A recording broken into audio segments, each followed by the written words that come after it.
Ben Myres is the CEO and creative director at the South African game studio Nyamakop.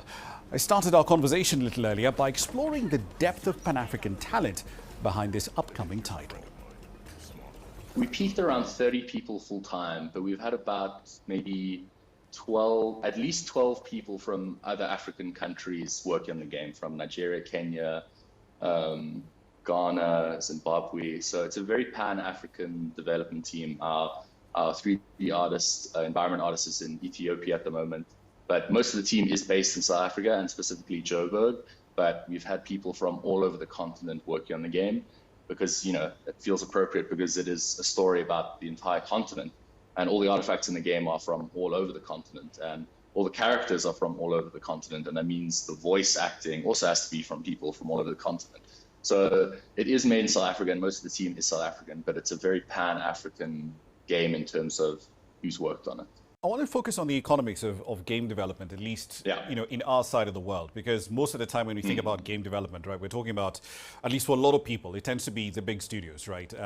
Activision, Blizzard, Take-Two with GTA 6 coming out next year, FromSoft with Elden Ring and stuff like that. You've got a fairly compact team here. This is less than 50 people by my count.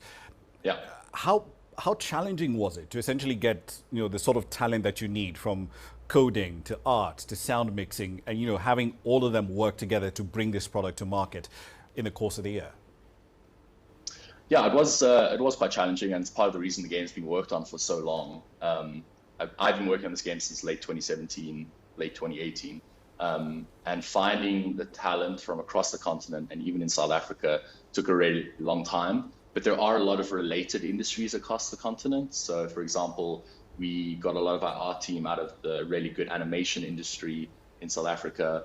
And our narrative director, Mohale, used to write novels and comic books and things like that. So it's taken people a bit of time to adjust, but the sort of core skill sets are there. People just needed to learn how to apply them to games. And I think, interestingly enough, in terms of talking about these big companies, as far as we know, Relooted is the biggest game ever made in Sub-Saharan Africa by budget, team size, and scope.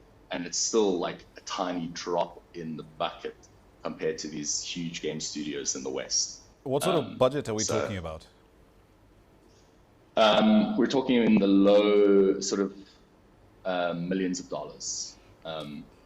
So it's quite a big production by indie game standards, but, you know, it's something like GTA costs a few $100 million. I think the new one might have cost $1 billion to make, perhaps.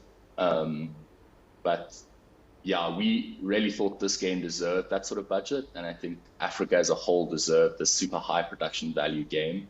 At least having one we can all point to and say, we can make games like that on the continent and it can compete with other games around the world. So again, finding that amount of funding is what took so long to get the game off the ground. Where did you find the capital to, you know, to pull this off? And, you know, when you step into that room and you're, you know, pitching for the funding for this, do people understand what you're trying to achieve? Because, you know, as game development as a niche industry here in Africa, it's fairly new for a lot of financiers. So they'll be like, hang on a minute, yes, I can give you the cash, I can find $1 million, but how am I going to get my money back?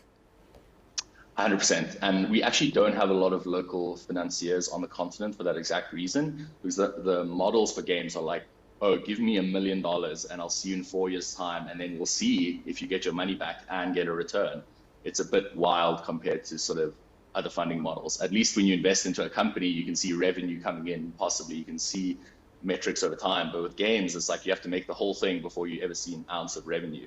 So a lot of our funding has always come actually from the West. So our first game, Semblance, was published by a publisher called Good Shepherd Entertainment, which is a Dutch company owned by a British publicly traded company, Devolver Digital.